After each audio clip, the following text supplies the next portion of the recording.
Alright students, so let's start our lecture. Right अब हम e commerce subject की बात करते हैं कि उसमें हमें कौन कौन सी चीजें कंसिडर करनी है. So the first thing is students कि अगर हम ई कॉमर्स सब्जेक्ट पढ़ते हैं तो उसके अंदर हमें दो चीजें अकॉर्डिंग टू द सब्जेक्ट पढ़नी है. That is e commerce, that is a separate thing, and cyber security is a different thing. Right, ये दोनों डिफरेंट टॉपिक है जो हमें एक ही सब्जेक्ट में पढ़ने हैं. राइट, तो ये आपको ये सिलेबस के अंदर 5 यूनिट्स होंगे, तो उसमें सिलेबस भी उसी हिसाब से डिवाइड किया गया आपको मिलेगा कि ई कॉमर्स के यूनिट्स अलग होंगे और साइबर सिक्योरिटी के यूनिट्स अलग होंगे. And with in that E commerce और साइबर सिक्योरिटी दो यूनिट्स अलग है, लेकिन हम ऐसा कह सकते हैं कि एक्सटर्नल एग्जाम में दोनों पार्ट में से अच्छी तरह से मतलब वो लोग पूछते हैं. सो हम पहले एक काम करते हैं, सिलेबस डिस्कस कर लेते हैं. Right, okay. सो सिलेबस के हिसाब से ई कॉमर्स सब्जेक्ट की 3 क्रेडिट है और सीजी सब्जेक्ट की 4 क्रेडिट है. So according to the syllabus, Unit 1, Unit 2 and Unit 3 are of e-commerce subject, and Unit 4 and Unit 5 are of cyber security subject. मतलब cyber security part of your subject. Now if we discuss unit 1, तो unit 1 में हमें e commerce का introduction पढ़ना है. That is what is e commerce पढ़ेंगे, उसका objective पढ़ेंगे, उसका फ्रेमवर्क पढ़ेंगे. फिर ई कॉमर्स कंज्यूमर के लिए कौन कौन सी चीज़ें ध्यान में रखनी है, ई कॉमर्स में ऑर्गेनाइजेशन के लिए कौन कौन सी चीज़ें ध्यान में रखनी है. और अभी तो आपको पता है कि ई कॉमर्स से भी अब हम आ गए हैं एम कॉमर्स तक, that is mobile commerce. Right, तो वो भी हमें उसका इंट्रोडक्शन यूनिट 1 में पढ़ना है. Means in short we can say कि अगर हमें ई कॉमर्स समझना है तो हमें यूनिट 1 के अंदर सारी चीजें पता चल जाएगी कि ई कॉमर्स में हमें कौन कौन सी चीजें ध्यान में रखनी है, along with perception of the consumer and as well as to the organisation also. Right, and along with that हम एम कॉमर्स भी पढ़ेंगे, दैट इज मोबाइल कॉमर्स, जो अब अभी ट्रेंड में चल रहा है. आफ्टर दैट यूनिट 2 की अगर हम बात करें, देन ई कॉमर्स के लिए नेटवर्क इंफ्रास्ट्रक्चर कैसा होना चाहिए, वो हमें पूरा ये पर्टिकुलर यूनिट में पढ़ना है. जो एक नए टाइप का नेटवर्क की सब बात कर रहे हैं, दैट इज इंफॉर्मेशन वे, वो भी उसका इंट्रोडक्शन इसके अंदर पढ़ेंगे. फिर information way that is I way, उसके अंदर कौन कौन से कंपोनेंट जरूरी है अगर हमें एक अलग टाइप का नेटवर्क बनाना है. अभी हमें पता है कि नो डाउट इंटरनेट है, नेटवर्क है, सारी चीजें हैं, लेकिन अगर हमें अच्छी तरह से ई कॉमर्स को रन करना है तो किस हिसाब से नेटवर्क चाहिए, उसमें कौन कौन सी चीजें जरूरी है, वो सारी चीजें कंपोनेंट्स ऑफ आईवे में पढ़ना है.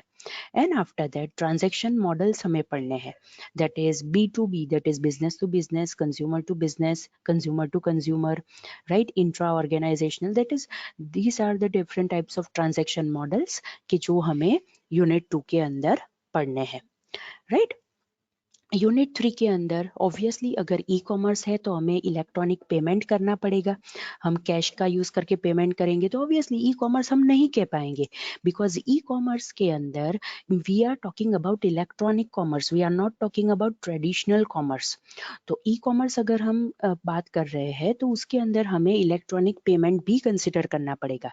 That is the payment which is done with the help of debit card, credit card है, फिर स्मार्ट कार्ड है, फिर ई कैश है, ई चेक है. राइट, वो सारी चीजें हमें इसमें पढ़नी है. And along with that we also need to discuss the security issues which are concern with this electronic payment system.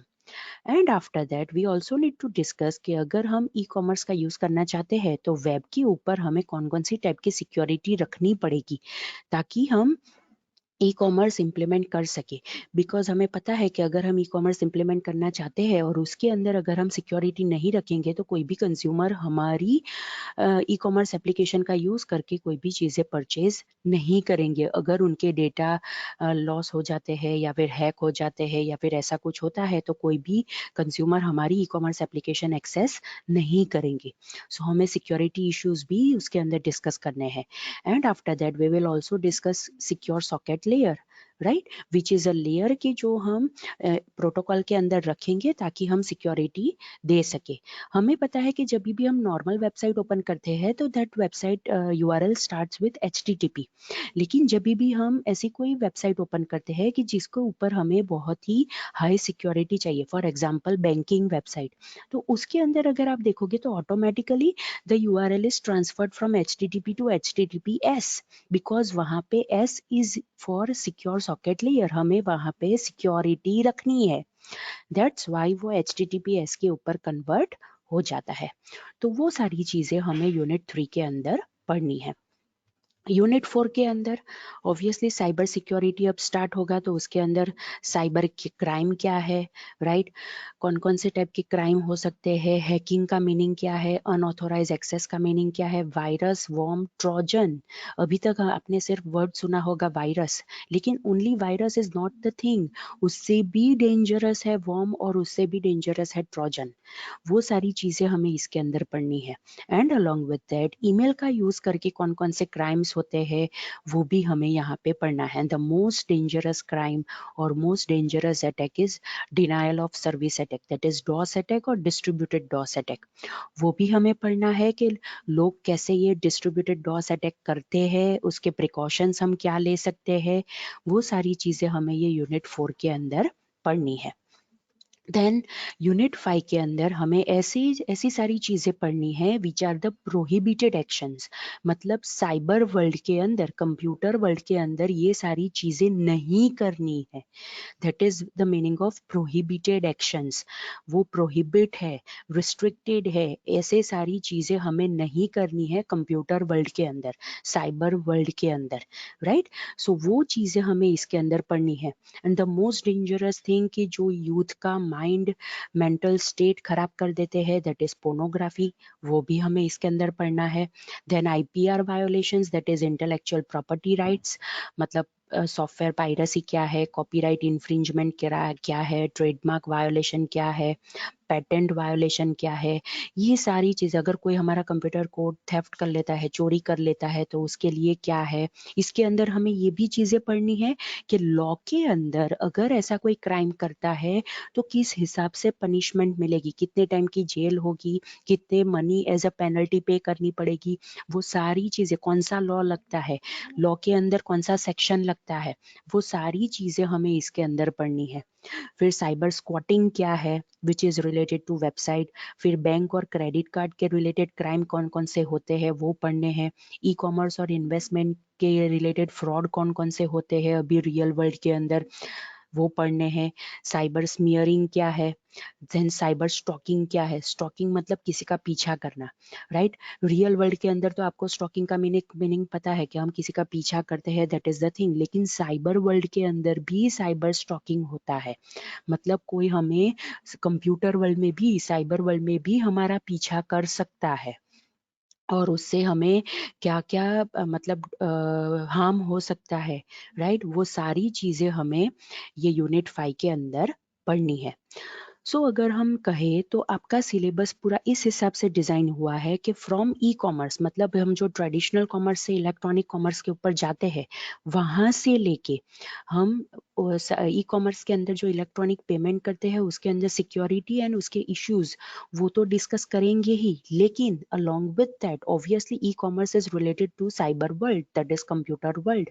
तो साइबर वर्ल्ड के अंदर कौन कौन से क्राइम्स हो सकते हैं which are also related to e-commerce, which also affect e-commerce, तो वो सारी चीजें भी हमें यही सिलेबस के अंदर पढ़नी है।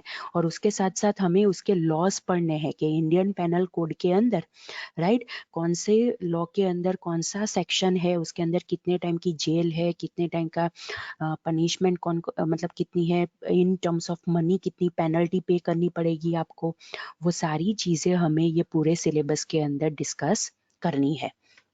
So this is the syllabus which we are going to study in e-commerce and cyber security subject, that is the code 602, right? अगर आपको कोई डिफिकल्टी नहीं है, कोई डाउट नहीं है, तो हम हमारा लेक्चर एंड करेंगे।